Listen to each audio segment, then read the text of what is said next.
Alors, bonjour à toutes celles qui viennent d'arriver. On va diffuser ici en direct sur Facebook. Si vous regardez cette vidéo sur YouTube, vous pouvez aller à la minute 3. On va démarrer ensemble dans 3 petites minutes. Prenez le temps de prendre de quoi écrire, de quoi boire pour, le temps de cette masterclass. Alors,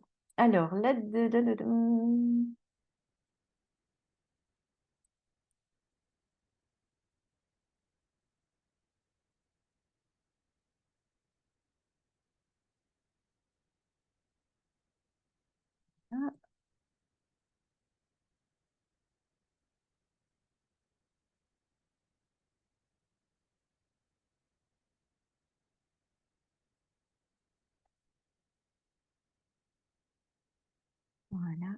Ici,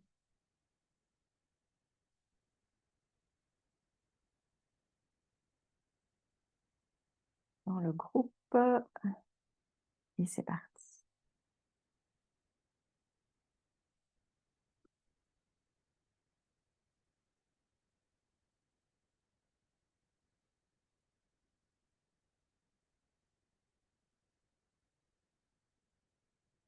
Bien, donc bienvenue à toutes et à tous. On va démarrer cette masterclass. On prend juste quelques minutes pour que tout le monde puisse s'installer. Donc, on a l'habitude de démarrer à la minute 3. Donc, si vous regardez cette masterclass en différé, en replay, je vous invite à aller déjà à la minute 3 pour que chacune et chacun puisse s'installer, couper les distractions, pouvoir s'installer correctement, boire un verre d'eau. Donc, prenez de quoi vous hydrater et on va démarrer ensemble cette masterclass que j'ai intitulée « Comment trouver la bonne place pour chaque chose ?» Parce que ça, pour beaucoup d'entre vous, c'est la question fondamentale, c'est comment trouver la bonne place. Alors, je vais regarder si tout se passe bien, si on est bien en direct avec vous sur Facebook. Voilà, je vois que ça se passe bien. Vous êtes déjà nombreuses à nous regarder en direct ici sur Zoom. Bien. Alors, je vais vous laisser regarder, vous laisser noter vos questions aussi dans le chat, que ce soit sur Zoom ou dans Facebook. On va pouvoir dialoguer ensemble. C'est aussi pour ça que je fais cette masterclass en direct. C'est pour vous permettre de poser vos questions directement, euh, qu'on ait l'occasion de pouvoir aussi discuter entre nous. Alors, aujourd'hui, ce que j'ai prévu de faire, c'est de vous aider à trouver justement cette meilleure place que tout le monde semble chercher, puisqu'on me dit très souvent, Nathalie, je ne sais pas où ranger les choses pour que ce soit la bonne place, pour que ce soit la meilleure place. Donc, je vous invite ici à me noter dans le chat ou dans les commentaires ce qui est difficile pour vous. Est-ce qu'il y a des objets pour lesquels vous ne trouvez jamais de place? Donc, est-ce qu'il y a des objets qui ont tendance à tout le temps traîner?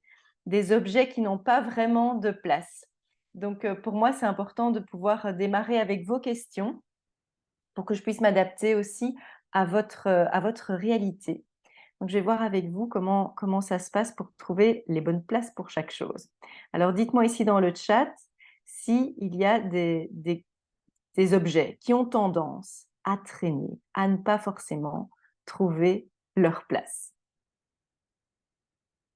Et on va voir ensemble aussi, je vous avais écrit ça dans l'événement que j'avais créé, dans le courrier que je vous ai envoyé si vous êtes abonné à Range ta vie. On va avoir vraiment quatre grandes étapes. On va voir la psychologie de l'organisation. On va voir aussi finalement euh, comment votre environnement peut vous influencer, peut influencer et affecter votre état d'esprit en général. Ensuite, ce qu'on va faire, c'est voir comment on peut définir les zones fonctionnelles, c'est-à-dire comment vous allez organiser votre espace en fonction de comment vous l'utilisez au quotidien. Et la troisième chose, c'est de voir comment est-ce qu'on peut maximiser l'espace de stockage. même si je suis une adepte du minimum de stock, parce que ça me donne confiance aussi dans le fait que je peux me reprocurer les choses sans problème. Euh, c'est important aussi de pouvoir maximiser ce stock parce que pour beaucoup d'entre vous, il y a énormément de stock et quand il y a trop de stock et qu'il est mal organisé, eh bien, ça finit par coûter très cher parce que vous oubliez ce que vous avez ou vous cherchez vos affaires et vous ne les retrouvez plus. Donc, gérer le stock, c'est aussi quelque chose de très important. Et puis, on va parler des routines. Ça, c'est la quatrième étape.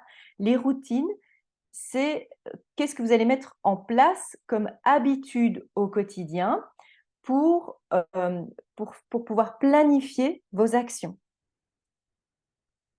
OK? Alors ici, je vais voir dans vos commentaires ce que vous mettez. Emmanuel qui dit mes lunettes de vue, mes lunettes solaires que j'utilise toute l'année, même en hiver. Donc là, il y a un objet qui n'a pas vraiment de place et on comprend, hein, les lunettes, les clés, le portefeuille, toutes ces choses-là, ce sont des objets assez nomades et donc souvent, ils n'ont pas une place et dans notre comportement, on oublie de les remettre à la place qu'on a souvent même définie, hein. On se dit, ben voilà, je pense que sa place, ça peut être là. Et puis, on oublie de le remettre à sa place. Donc ici, j'ai les lunettes, puis j'ai aussi les objets et vêtements du quotidien, chaussures, sacs, mais c'est plutôt parce que mon mari et ma fille ne les rangent pas de suite. Je cherche néanmoins des idées pour optimiser les rangements. Alors, il y a nous et puis il y a les autres là. Je pense qu'il y a aussi cette dimension-là. Est-ce que, alors on va parler des lunettes, je trouve ça vraiment important parce que ce sont des objets nomades, comme je l'ai dit. Et puis on va parler aussi du fait que les autres ne rangent pas. Ça, c'est assez génial qu'on puisse me proposer ça aujourd'hui. Alors pour les lunettes, comme je vous disais, les clés, le portefeuille, etc., il y a vraiment là une question de comportement, c'est-à-dire que vous allez quotidiennement devoir vous obliger à ranger, à remettre les lunettes à un endroit précis. L'endroit que vous allez déterminer, il aura pour vous une certaine logique. Par exemple, mes lunettes, eh bien, je sais que j'ai une paire dans la voiture et une paire à côté de mon sac. Donc, j'ai ces lunettes qui sont là, qui ont une place bien déterminée. Et très souvent, effectivement, il n'y a plus de soleil, on les enlève, on les dépose sur la table, on les dépose sur le plan de travail, on les dépose sur la console à l'entrée, etc. Mais c'est juste de voir quand on va parler des routines, de voir si on peut aller les remettre à leur place pendant qu'on met en place ces routines. Et donc, c'est là qu'intervient cette notion de la bonne place. Et là, je vous demanderai ici, Emmanuel, enfin, je vais te demander, Emmanuel, quelle est finalement pour toi la place que tu as pu déterminer? Est-ce que tu as pu déterminer une place où tu te dis, ben là, c'est la place la plus logique? C'est pas la meilleure place, mais c'est la place la plus logique. Ou peut-être qu'elles ont plusieurs places et c'est OK pour toi. 2 ou 3 places, ça peut être OK. D'accord? Parce que souvent, on se dit, on essaye de se limiter à un seul et même endroit. Or, parfois, pour certains objets, il peut y avoir plusieurs places. C'est pas grave, c'est OK, mais il faut être bien au clair avec soi sur la place de ces objets. Et je vais revenir après aussi sur le fait que les autres ne le rangent pas tout de suite. Ça, c'est encore un autre problème. Mais je voulais vous parler d'abord de la psychologie de l'organisation et de l'impact aussi que ça a sur vous, sur votre état d'esprit au quotidien, de ne pas savoir où se trouvent les choses ou de chercher aussi après les choses. On passe environ 154 jours de notre vie en moyenne à chercher nos affaires. C'est énorme, c'est énorme. On a bien autre chose à faire dans notre vie que de chercher après nos affaires. Alors, qu'est-ce que ça crée au quotidien de ne pas avoir de place bien précise pour les objets ou de ne pas retrouver les choses à la place que l'on avait déterminée? Ça crée une charge mentale, ça crée de l'agacement et ça crée finalement un manque de confiance en soi, un manque de confiance en la vie et un manque aussi parfois d'estime de soi, de se dire je ne suis pas capable, je ne suis pas à la hauteur. Tout ça parce qu'on n'a pas rangé les choses, hein. Ça peut paraître un peu fort, mais c'est à force d'avoir toutes ces petites actions qui ne sont pas faites comme on aurait aimé que ça soit fait, qui, qui nous frustrent au quotidien. Donc beaucoup de frustration, une grosse charge mentale et une perte de temps énorme. On a autre chose à faire que de perdre notre temps à chercher, à essayer d'optimiser les choses. Il faut vraiment pouvoir se concentrer sur nos objets du quotidien. Et là, il y a aussi l'encombrement qui rentre en ligne de compte. Quand on a beaucoup trop d'objets dont on ne se sert pas et qui traînent à des places qui seraient mieux pour des objets dont on a utilité chaque jour, eh bien, ça crée aussi des frustrations. Donc, par rapport à cet état d'esprit que ça vient impacter, je pense que c'est vraiment ça le plus important. C'est cette perte de temps, cette perte d'énergie, ça fait vraiment comme des fuites énergétiques, cette charge mentale qui est là au quotidien. Ensuite, on va vraiment définir ensemble, et ça c'est la deuxième étape que je voulais vous partager, les zones, ce que j'ai appelé les zones fonctionnelles, hein, c'est-à-dire comment organiser l'espace en fonction de son lieu d'utilisation. De manière générale, il faut d'abord déterminer les objets que vous utilisez le plus. Parce que je suis toujours étonnée que chez beaucoup de personnes, il y a des choses qui sont là, sur le plan de travail, donc c'est-à-dire vraiment à portée de main, alors qu'ils sont utilisés très rarement. Et que les choses qui sont utilisées un peu plus quotidiennement, eh bien, on a tendance à même aller les cacher dans des armoires, alors qu'en fait, ils seraient plus faciles et plus visibles sur le plan de travail, par exemple. Donc, on va vraiment se dire qu'il y a une règle, c'est qu'un objet doit être placé le plus proche de son lieu d'utilisation. Je vais donner des exemples quotidiens. La télécommande, elle ne doit pas être trop loin de la télévision. Les casseroles, elles doivent être proches des plaques de cuisson. Votre brosse à dents, elle est à côté du lavabo. Donc, ce sont toutes des choses comme ça que l'on doit mettre proche de son lieu d'utilisation. Et je vous invite vraiment à aller voir dans tout ce que vous utilisez quotidiennement, de vous faire une petite liste de tout ce que vous utilisez tous les jours dans chaque pièce. Tout ce que vous utilisez tous les jours dans la salle de bain, tout ce que vous utilisez tous les jours pour partir au travail, par exemple. C'est votre sac, c'est vos clés, c'est votre sac à dos, ce sont vos chaussures. Toutes ces choses-là, vous allez les noter. Et puis, vous allez voir si vraiment ces choses sont proches ou pas de l'endroit où vous les utilisez. Quand je parlais des choses que vous allez utiliser pour partir travailler, ça ne doit pas être trop loin de la porte d'entrée finalement. Ça doit être dans le hall d'entrée ou en tout cas le plus proche possible de la sortie puisque c'est ce que vous allez prendre avec vous pour sortir de la maison. Donc c'est vraiment important de pouvoir identifier d'abord les objets que vous utilisez le plus. Alors ici, Emmanuel, tu me dis: «Elles sont toujours au même endroit», donc on parlait de tes lunettes, sur la console dans mon living, mais je trouve que ce n'est pas hyper esthétique. Et donc là, c'est pas une question d'organisation, c'est une question d'esthétique. Et là, c'est de voir, est-ce que tu as déjà imaginé une solution qui pourrait être plus esthétique, mais qui reste quand même encore à portée de main? Parce que ça aussi, c'est une vraie question, c'est ce besoin que l'on a de ne pas avoir de pollution visuelle pour un apaisement. Et ça aussi, ça fait partie de la psychologie finalement.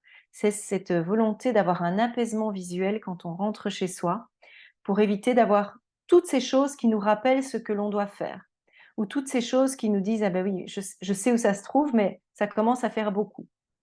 Donc là, c'est de voir comment on peut, par exemple, avoir des solutions pour suspendre certaines choses ou peut-être des paniers et des boîtes, mais je vais vous expliquer pourquoi je ne suis pas toujours fan des paniers et des boîtes comme première solution.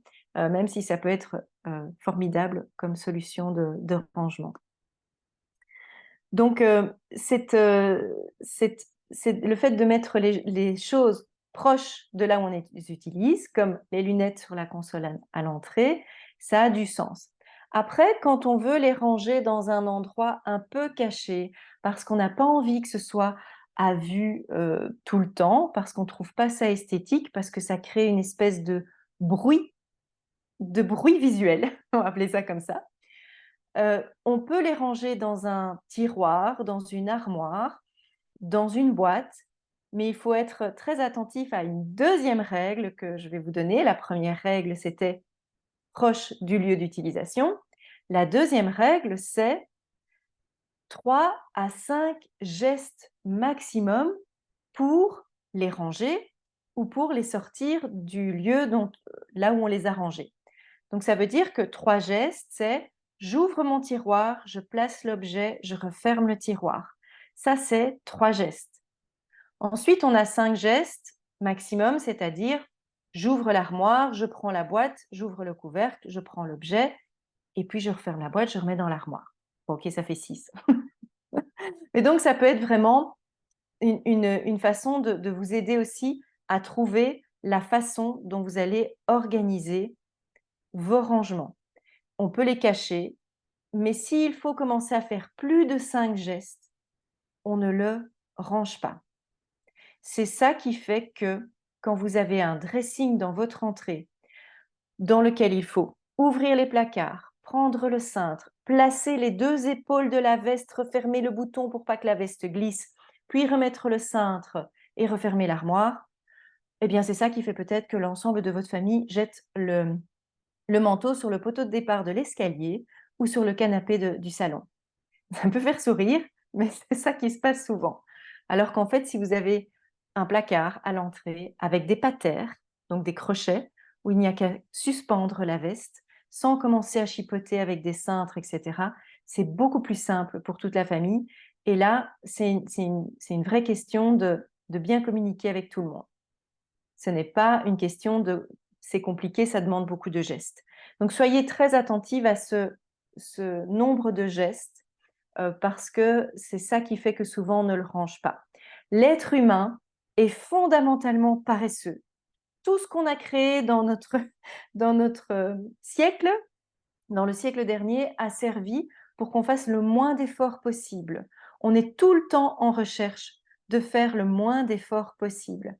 Donc, quand vous organisez un rangement, quand vous voulez trouver une bonne place pour une chose, demandez-vous si ça va vous demander à vous ou aux autres, si ça va vous demander beaucoup d'efforts. Ça doit demander le moins d'efforts possible. On va quand même en demander un petit peu, parce que voilà, on ne peut pas faire un rangement sans aucun effort. Ça n'existe pas. Mais il faut en faire le minimum. Alors Véronique, ici, qui me dit aussi dans le chat, le téléphone portable qui voyage beaucoup avec moi et que je ne peux avoir tendance à poser n'importe où. Alors ça, Véronique, je vous rejoins complètement. Le téléphone portable, c'est certainement l'objet le plus nomade. On l'a tous retrouvé un jour dans le frigo, à côté de la machine à lessiver, dans les toilettes. On retrouve parfois notre téléphone dans des endroits absolument improbables, c'est vrai. Et donc, là, c'est vraiment une question de vigilance et de voir où est sa place quand vous ne l'utilisez pas. Et quand on utilise beaucoup un objet, c'est normal qu'il bouge beaucoup dans la maison. Donc là, je pense que vous allez faire écho chez beaucoup de personnes avec avec le téléphone portable, effectivement. Alors, je vous avais dit qu'il y avait 4 points. Le 3e point, c'est de maximiser l'espace de stockage. Quand vous avez du stock, que ce soit du stock de nourriture ou du stock de produits d'entretien ou de produits cosmétiques ou du stock pour le jardinage ou du stock d'aliments pour les animaux, etc., c'est vraiment important de pouvoir l'organiser de la meilleure façon possible. De façon générale, on va éviter de tout mettre sur le sol parce que sur le sol, ça finit par créer, en feng shui, on appelle ça une énergie basse finalement.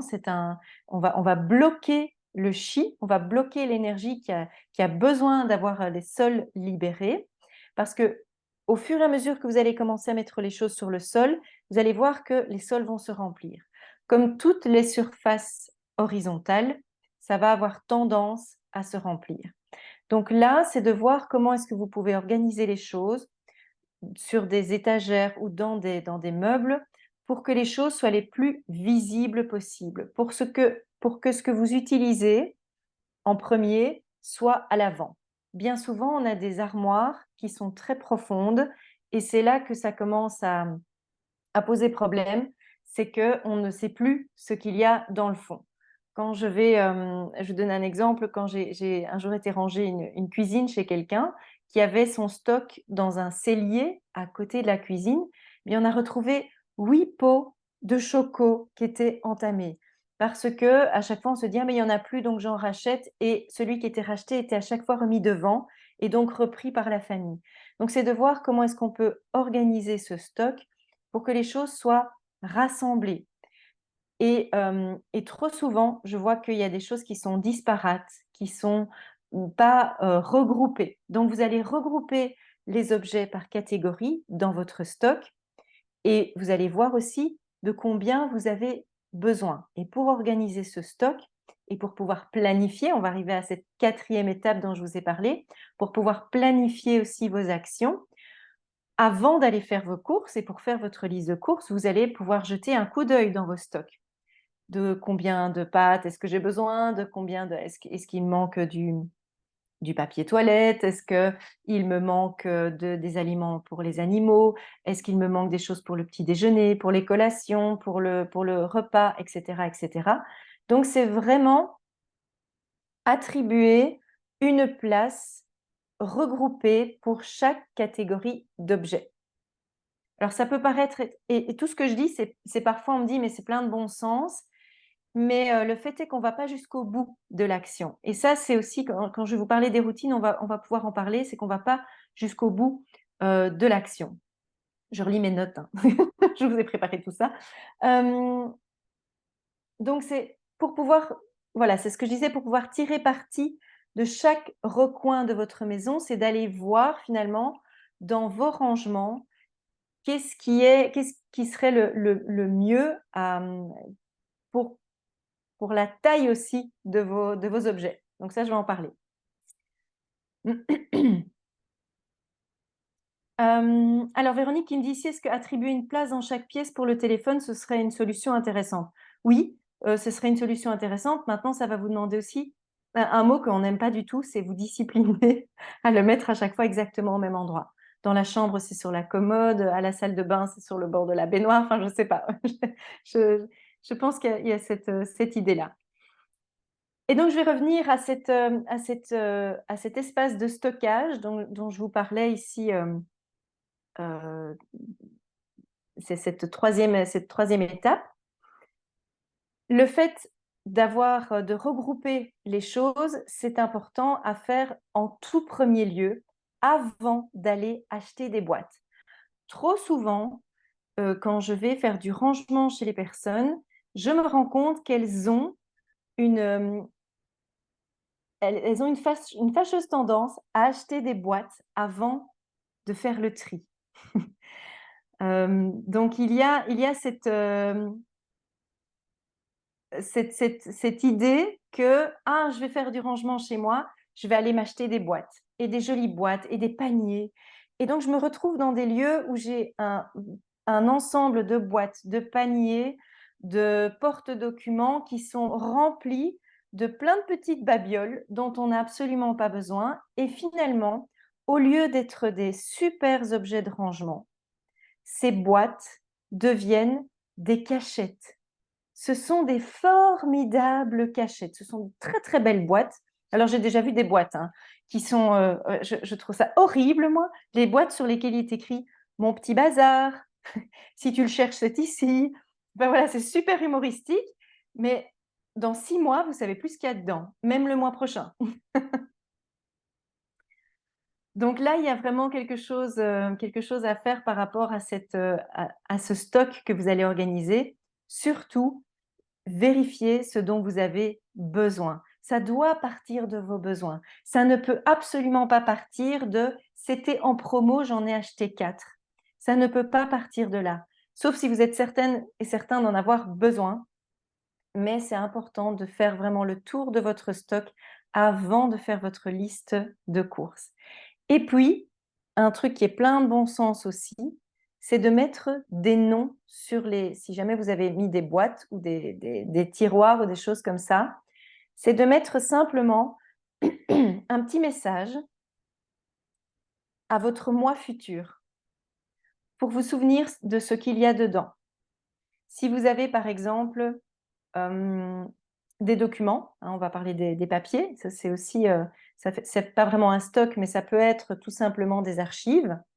Si vous mettez vos documents dans un porte-documents ou dans un classeur, si vous n'écrivez pas ce qu'il y a dessus, vous allez toujours devoir faire l'effort d'aller rechercher ce qu'il y a dedans pour savoir ce que ça contient. Et donc, pour éviter à votre moi futur cet effort qui ne sert à rien de revoir encore ce qu'il y a dedans, eh bien, vous allez simplement écrire dessus ce que c'est. Donc, mettre des étiquettes, c'est la base de l'organisation. Le classement, les étiquettes, c'est de la communication. C'est la communication avec soi-même. Et là, je vais vous parler de la 4e étape, qui sont les routines.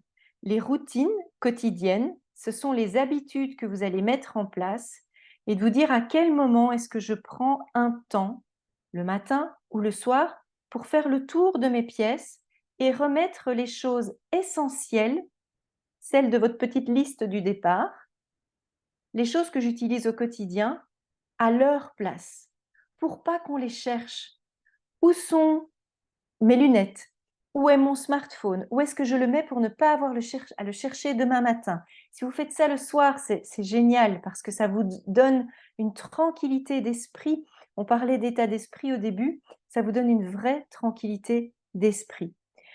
Donc les télécommandes de la télévision, voilà, si vous avez un petit panier sur votre table basse, par exemple, ça peut aller là. Mais soyez vigilants pour pas que ce panier devienne un vide-poche, un vide-poche rempli de petits bazars, dans lequel on va mettre les jetons pour le caddie, la monnaie, les chargeurs, voilà. À chaque fois que je trie des vides-poches dans ce style-là. Donc, c'est vraiment une vigilance pour remettre en place pendant votre routine du soir, c'est-à-dire je vérifie où se trouvent les choses, je détermine une place proche de son lieu d'utilisation pour pouvoir vérifier chaque jour que ça se trouve bien à sa place. Les routines, ça ne doit pas vous prendre 1 heure, hein, ça doit vous prendre quelques minutes. On est souvent étonné du peu de temps que ça prend. On se fait une montagne du temps que ça va prendre de faire le tour de la maison, de faire le tour de l'appartement. Je lis ici vos commentaires. Marie-Ève qui dit pour autant qu'on laisse sur la patère le nombre de vestes égal au nombre d'habitants. Effectivement, Marie-Ève, ça c'est vrai, on parlait de patère tout à l'heure. Et Nadia qui me dit je vois ce panier devant moi et je ris. Il y a des trucs surprenants dedans. Effectivement. Si je peux vous inviter ici, à celles qui sont dans le groupe Facebook, à aller dénicher ce genre de petit panier fourre-tout, le vide-poche, et d'aller le vider et de voir ce qu'il y a là-dedans. On est toujours étonné. Et posez-vous la question, est-ce que la solution que j'ai voulu apporter au départ, en mettant un panier sur la table, n'est pas au final devenue le problème? C'est un petit peu ça souvent. C'est souvent ça qui se passe. Bien, donc ici, je vais lire les commentaires dans Zoom. En fait, avec cette histoire de boîte, je me rends compte que je cherche à éviter l'action essentielle triée. Ah ben voilà, la belle prise de conscience.